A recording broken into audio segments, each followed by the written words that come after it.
kati tuteekanga uwa namba oba eryo giteekayo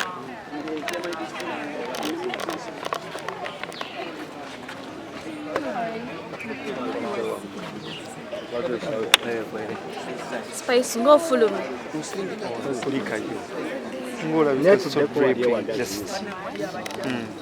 So get again in mass. Kubo tuli wana. Kumbanga wakyusiza mu kyamaanyi. Osobola ovebula ya nota kubachikumba. Ebyaka bibiri eyo. Yeah. Wai nga tubadde tukumisinga Uganda sama. Tutambule mpola mpola.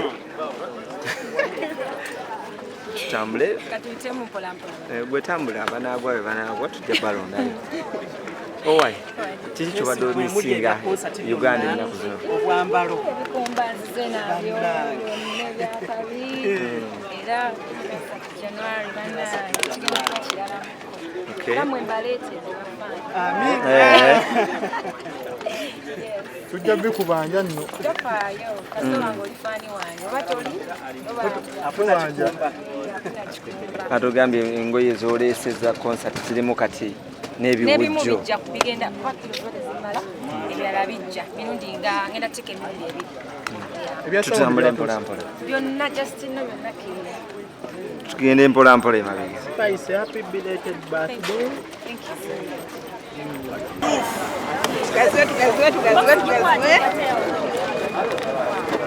Welcome back, Diva. We love you so much.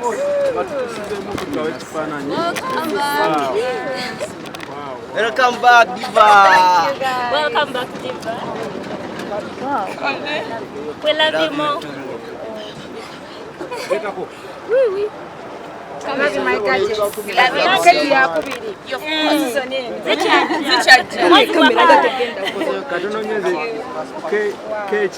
Bani abagikoze Spice? Spice gadgets, my gadgets. Eno keki yakubiri bankolera nga sinagenda ya birthday. Wow. Welcome back cake. Thank you guys. We love you. We love you. Love you too. Kyosinga okwaga ku Spice. Buli kimu nga n'omuziki kw'otadde. Mama tugende tugende. Best female artist. Every year. Ani alina box? Tugende I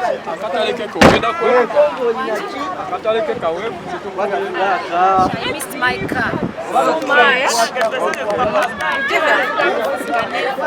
Diva. Tibenjirira bagide mu taxi.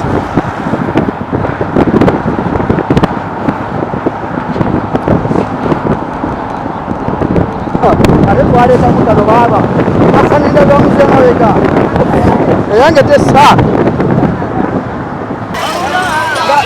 Spice Dana Spice Dana number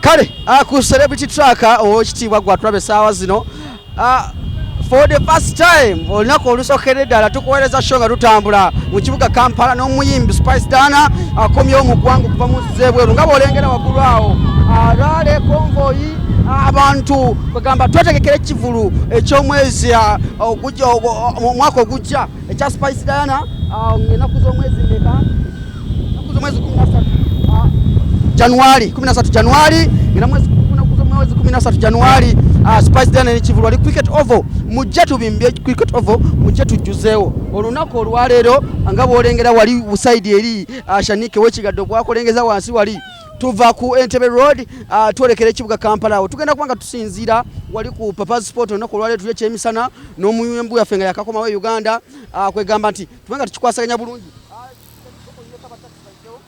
tufune ekifaananyi kirungi kale omuyimbi waffe Spice Dana nga bw'olengera wansi wali akikwasaganyiza bulungi nnyo mu mbeera efaananidde awo gwe tugoberere gwatulaba essanyu ly'abawagizi tiimu Spice Dana Spice Gadgets bonna webali olunaku olwaleero okubanga baniriza omuyimbi okubanga akomawo mu ggwanga Uganda mu mbeera efaananidde awo so tiimu nga bw'owulira abantu bonna bayite wano bwe wati nsooke nfuneyo bogereko kitambula kitya gwe kiri kitya kyo kiyoke baba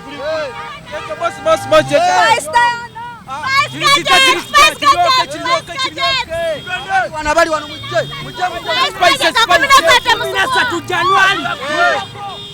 Genaku z'omwezi 13 January tuli ku cricket over Erugogo. Banaye mwenata musuba omwaka 2023. Ati batutadda Spice Dana for life. Batutadda. Sikuze baba. Batutadda. Abezi baba. Batutadda. Ya kare bas. Omwana tali regular. Spice tali regular. Abawulira abawagizi ba Spice Dana bolabyeko batugambye nti babatadde abasiguze babatadde omuwala tali regular kwegamba Spice Dana naku z'omwezi 13 January cricket over muganda wange kigarabera kijobi muganda wange Shanike wekigatto ndowooza nawe nga 13 January ogenda kubeera waawo osoko kyankalanye mu mbere fananiddawo owaye ujindako jangu sembera wano mukulu kakati mbategeeza 13 January 2023 tusaba abawagizi bamwe baganda bange Agenda fe. sembera wano 13 January oh no Spice Diana 13 kigwe mujenga musibye nyash abana musibye nyash tukikubega 13 nyash nyapo nga 13 January baina kuberako tuli mu Uganda Alo Spice Diana Uganda teria musinga simanyanga bano bani oyo staka Spice gadget namba mu tewali amusinga mulala yes ya 13 Spice Diana kano kakali ka Spice Number 1, Sagaru number 2, Sagaru number 3, Spice number 3, Spice number 4, Spice number 5. Yes, 13 jenga January tugenda chikuba waliwo na 13 January Spice yasinga Celebrity track tukyali mbaso tukyali maaso Spice Dana ayingira ekibuga Kampala bwenjogera tubuze katono nnyo okubanga tuyingira ekibuga Kampala ekibuga tukyankalanyiza wali mabega wali oli Bobi yanga ayisizaamu omutwe oyo omwagizi wa Spice Dana nambemu Bobi yanga naye abadde ku kisaawe okwaniriza Spice Diana Celebrity track ensonga zikuweereza ku side eri nayo muzeeyi jiwulidde ayya gwe wakagoddo tuli Lugogo January. nzize sebo January tuli Lugogo nga 13 January tulina okubeerayo omwana we Diana alina kikuba kale that's Spice Dana for you omwana anyiriridde avuga emmotoka eziriko omwana ayimba ebiriko wangisebo anti batutadde kati kikuba nga 13 babatadde kuzi nejjukira nga 13 January 2023 tugenda kikuba don't leave anybody behind jagala lusungu semezano yagala lusungu my friends don't remember 13 January to come at Lugogo cricket oval. I remember you all. You come. Don't miss. We are going to beat it together. Remember them. We are going to beat it. Remember them. I remembering you members to come at Lugogo cricket oval at 13 January. Someone come. Speaking. 13 January cricket oval. It's gonna be fire. It's gonna be fire. Bring everybody. We're gonna enjoy. We're gonna enjoy. Bring your babies, whether have booty or not. Bring your baby. It's gonna be fire. 13 January.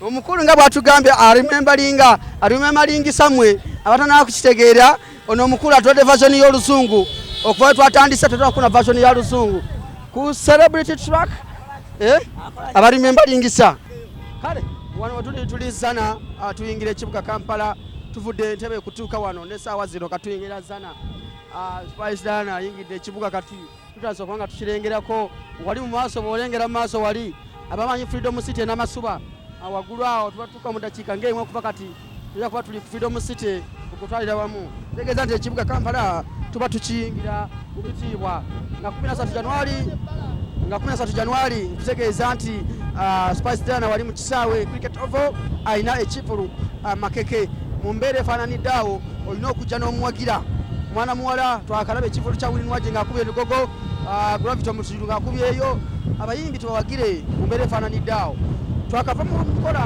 oba mu mbeera ya covid bakyali mukolako naku tuwozeezeko naku bayanga sente mpolampola olegera walemaiga kyombo kyanuwa ekitwala abantu kibatwala walipa passport emakindye wamisa kimakula wetugenda esaawa zino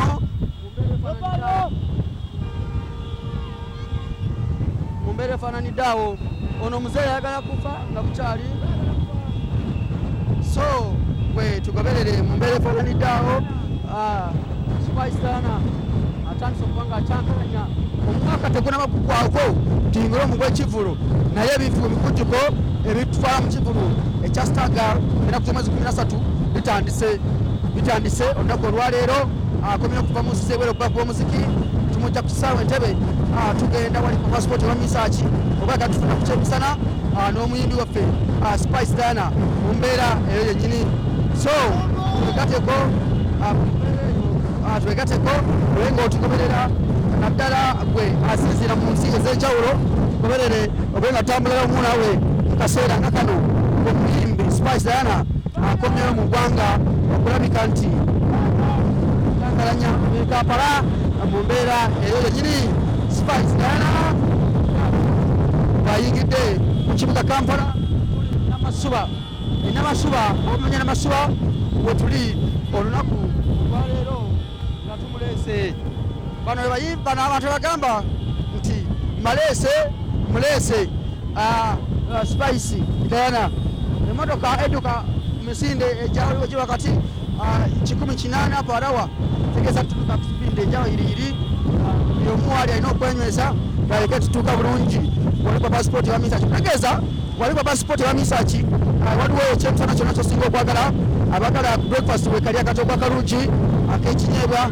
abagala akatogo akenyama mulimu omuceero mulungi nkoko breakfast okubeera ku breakfast walipa passport oba misaaki semakula webiri nakutegeeza nti balina ekyemisana ekirungi ekiri delicious abalina oluwombo balina amatooke amalungi etooke nga nyige bulungi bobese bulungi walipa passport ewa misaaki okufuna bulungi nnyo balina enkoko ey'oluwombo balina ennyama y'embuzi gravy weri balina ennyama enungi balina ebijanjalo ebirungi wali ku passport nekyeggulo bwe kiri ate bwe buziba tulina nights ez'enjawulo tulina oldies night tulina bad night tulina nights ez'enjawulo wali kwa passport ova Monday paka Sunday tubeera mu kudigita kusanyuka kukula kuba nsiringi okitegeera gwe mwana wa mama mwana wa dadi mwana wa muzeeyi mwana wa uncle kwa passport wa misaaki is a place to be wetugenda kati saawa zino n'omuyimbi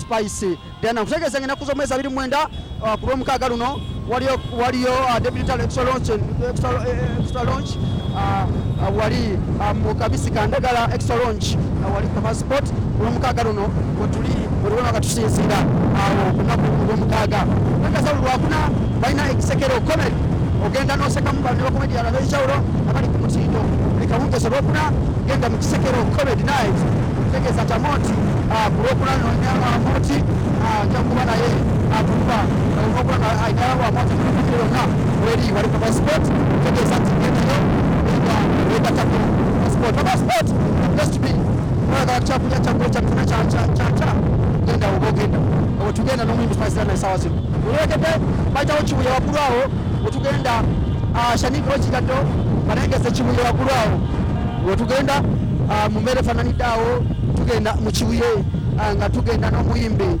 Spice Dana wali emakindye enguudo zonna zagaddwa ku lw'omuyimbi Spice Dana agenda kuba nga akyankalanya ekitundu makindye n'ebitundu ebiriranyeewo Spice gadgets bonna bali kulwala eno tiimu Spice Dana abalimbi bonna bamuwerekerako ku lunaku olwo bajja kubeera bakikube omuziki ku mulundi ogwo nga Spice Dana wali mu mulundi ogwo so jangu otwebereremu wagire Spice Dana nga 13 tomali wali ku cricket oval abagire bali baffe bawagire tuli mu kibuye egwatulaba tutuuse ekibuye anyongera okwebaza tiimu Shaniki ow'ekigatto nenebaza Shaniki ow'ekigatto nenebaza Sharif basajja bonna baseeka abakoze ku nkola eno olunaku olw'okuba nga tutambula bulungi okuva gye tuvudde n'okutuuka wano wetutuuse wano nga tuwerekera omuyimbi Spice Diana ng'atuuka wano mu Makindye.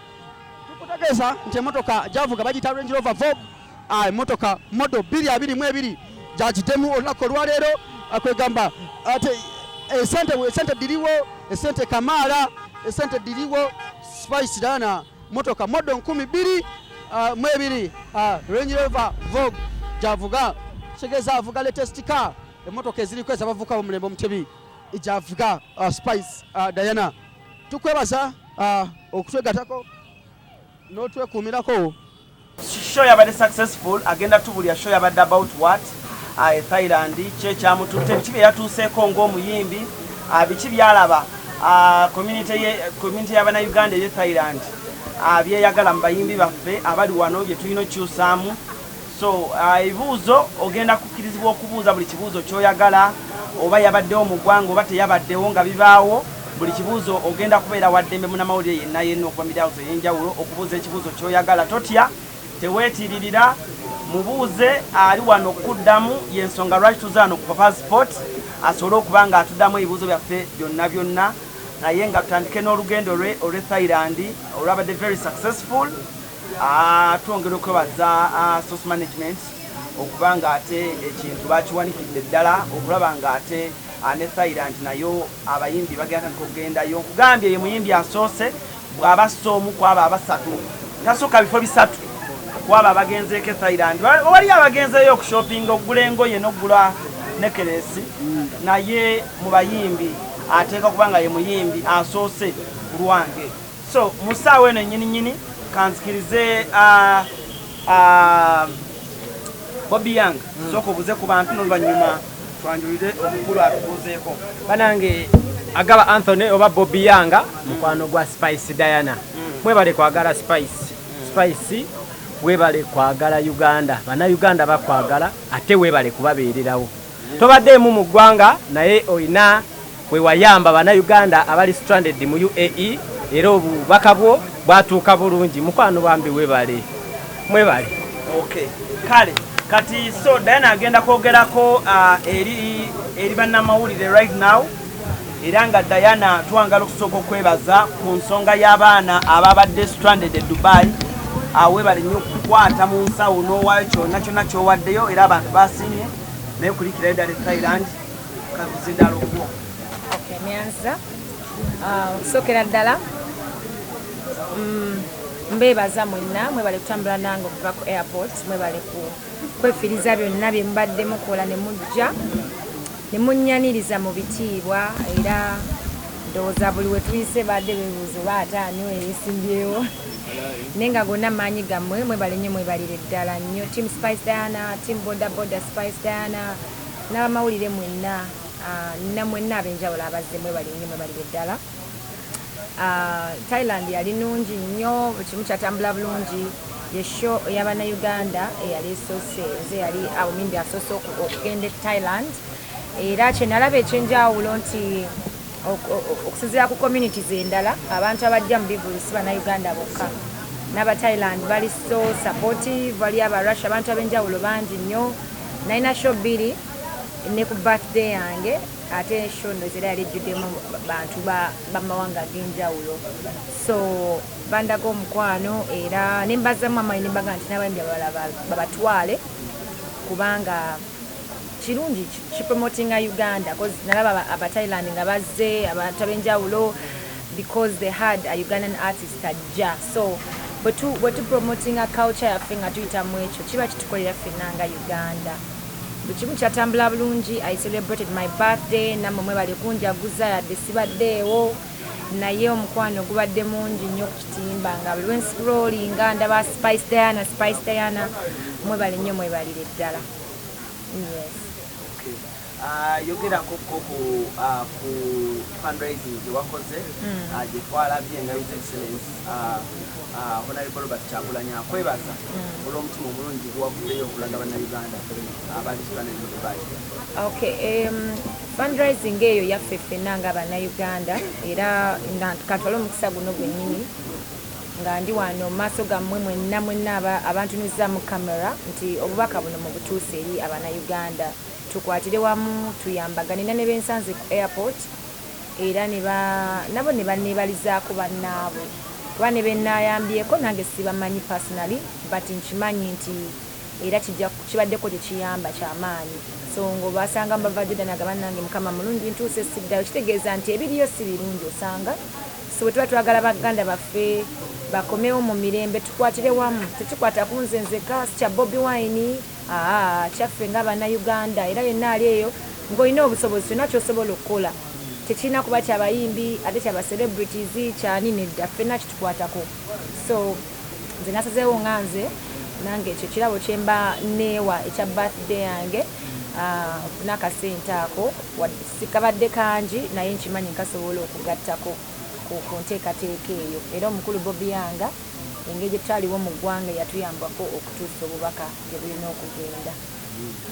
kale era omukulu honorable wabadde akomyewo naye akikonyeko n'agamba we bannyo bayo ddala n'abalala nabo bakole bwe batya basobodde lako obuzibu bwe tusanga nti bwe tukikola ng'abayimbi ate abantu abamu abali eyo balina engeri gye bakirabamuko bagamba olumu okikola weeraga okikola kugamba n'oggwamu n'amaanyi so nze ndowooza nti ekirungi kibe kirungi ate wabaawo fundraising eyambako egattako Munnayuganda tukolere wamu tukipushinge teme kunoonyayo bibi ate kwanze n'abantu olumu bendaba nga omuntu bakoze ekirungi banoonya ate kibi ennyo babika ate omuntu ekirungi kyakoze ekirungi kiba kirungi tekisobola kukyuka so nze n'olw'ensonga eyo njagala obategeeza nti newe munaaleeta ekibi kyemba nkoze mu kubika ekirungi tewali kigenda kukyusa era nja sigala nga nkola ekyo so mwenna ndaba abantu abakomplaining abayimbi tebali mu kuyamba osanga omuntu nga yandyagadde okubaako kyayongerako ne because akimanyi nti bw'anaakikola